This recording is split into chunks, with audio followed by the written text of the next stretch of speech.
કેમ છો બધા? થોડા વર્ષો પહેલાં કલકત્તા જવાનું થયેલું. એટલે ઉત્તર ભારતની યાત્રાએ અમે ઘણા બધા સાથે બસની અંદર પ્રવાસ કરતા હતા અને કલકત્તા કાલિકા માતાના મંદિરે દર્શન કરવા જવાનું થયું. 1 કલાક સુધી તો તડકાની અંદર અમે બહુ જ લાંબી લાઈનની અંદર ઊભી રહી અને થોડા નજીક આવતા કે હવે માતાજીના દર્શન થશે અને ત્યાં જ કોઈકે કહ્યું કે તમારાથી જોવાય તો જ અંદર જજો દર્શન કરવા માટે, અથવા તો એ તરફ જોતા નહીં, ખાલી માતાજીના દર્શન કરીને આવતા રહેજો. એટલે મને એમ થયું કે શું થાય છે? બહુ આશ્ચર્યથી મેં પૂછ્યું તો કહે છે કે ત્યાં વધેરાય છે બકરાઓ, અને જ્યારે બકરાને વધેરે ને ત્યારે એવો જોર જોરથી પેલું મ્યુઝિક વાગે, અવાજ આવે ને ઢોલ વાગે, અને એ વખતે જ આમ કે એની ચીચિયારીઓ એ અવાજની અંદર દબાઈ જતી હશે. અને હું તો નીકળી ગઈ ફટ દઈને. પહેલાં તો થોડી વાર માટે એવું થઈ ગયું કે અંદર જાઉં અને એ લોકોને રોકી લઉં કે તમે આવું પાપ ના કરશો માતાજીના મંદિરની અંદર. પણ પછી મને એમ થયું કે હું દર્શન કરવા જઈશ તો ત્યાં માતાજી હશે ખરા? કારણ કે એની નજરની આગળ એના પોતાના સંતાનોને આવું બલિ દેવાતું હોય તો એની મમતા, એની કરુણા, એની આંખોની અંદર, એ મૂર્તિમાં એ સત્વ હશે ખરું? કારણ કે એ જગદંબાનું પણ સ્વરૂપ છે ને, એ જગદંબાનું સ્વરૂપ છે. તો જે જગજનની છે કે ખાલી માણસો જ એના દીકરાઓ થોડા છે, પશુ પંખી બધા જ એના પોતાના બાળકો છે. તો પોતાના બાળકને વધેરાતું ત્યાં જોતી હોય તો એ માં ત્યાં હોય ખરી? શાંત હોય? એની આંખોમાં શું એ વખતે કરુણા કે આશીર્વાદ બીજાના માટે નીકળતા હોય? ના હોય. આ લોકની માં હોય ને તો પણ જો પોતાના દીકરાને કોઈકે મારી દીધું કે નાનું આમ તો થપ્પડ પણ મારી દીધો હોય ને તો પણ એનું રૂપ જોવા જેવું હોય છે. એ કરુણામય કે આશીર્વાદ આપે એવું નથી હોતું. તો આ તો જગજનની છે. ઘણા ગામડાની અંદર પણ આપણે જોઈએ છીએ કે અંધશ્રદ્ધાના નામે પોતે ઘરમાં નાનું બાળક બીમાર પડ્યું હોય તો પણ એવી હું બકરો વધેરીશની બાધા રાખે. આમાં કોઈ માતાજીનું અપમાન નથી, પણ શ્રદ્ધા રાખો એનો કોઈ વાંધો નથી, પણ અંધશ્રદ્ધા. આટલા બધા પકવાનો છે માતાજીને ધરાવો, રાજી થશે. એના જ બાળકને, એના જ આ રચેલા સૃષ્ટિમાં જગતની અંદર એનું રમતું બાળક, એની સામે તમે એનો વધ કરો છો તો એ માતાજી ત્યાં કેવી રીતે કરુણા દ્રષ્ટિ રાખશે? અને જો એ સાજું થઈ જાય છે યોગાનું યોગ, તેની શ્રદ્ધા ઓર વધી જાય છે. મને લાગે છે કે જેણે પણ આ શરૂઆત કરી હશે એ ખાવાના પોતાના ચસ્કાને લીધે થઈ અને એક માતાજીની કે એક ધર્મની આડ લઈને આ બધું શરૂ કર્યું હશે.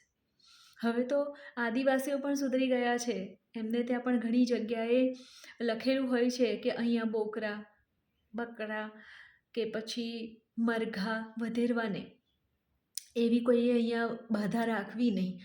તો હવે એ પણ સમજી ગયા છે કે આપણે આ પ્રકૃતિની, આ કુદરતની ખોળે રમતા દરેક નાના મોટા પશુ પંખીની આપણે રક્ષણ કરવાનું છે. આપણું બને ત્યાં સુધી આપણે પણ એનું સંતાન છે, એ પણ એનું સંતાન છે. જેમ આપણને પણ એ બધે વિચરવાનો, જીવવાનો અધિકાર છે, એને પણ છે.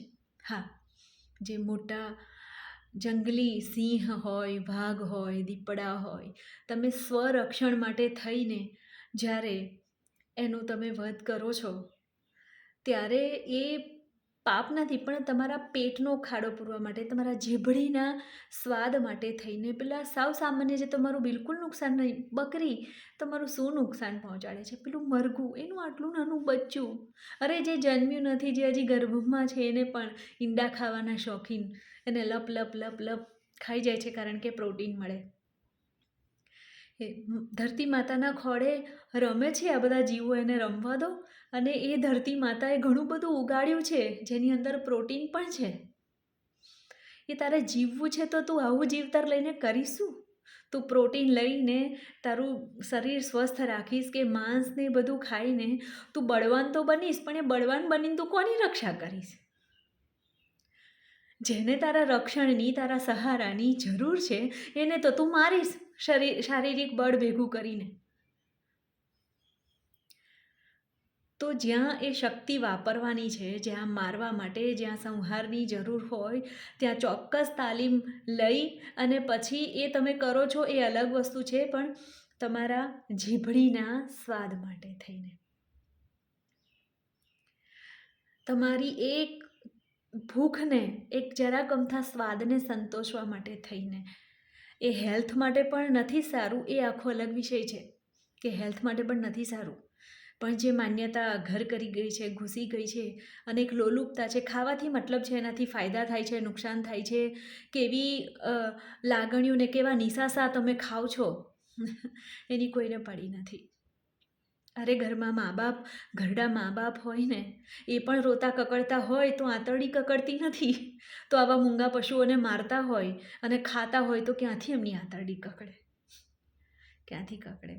એટલે હાથ જોડીને નમ્ર વિનંતી છે દરેકને, જે પણ ખાતા હોય એ, ખાનારા છે તો મારનારા છે.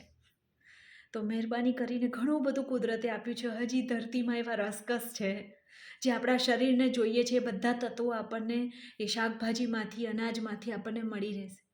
પણ આવા નિર્દોષ પશુઓને, પંખીઓને મારો નહીં, એમને ખાઓ નહીં.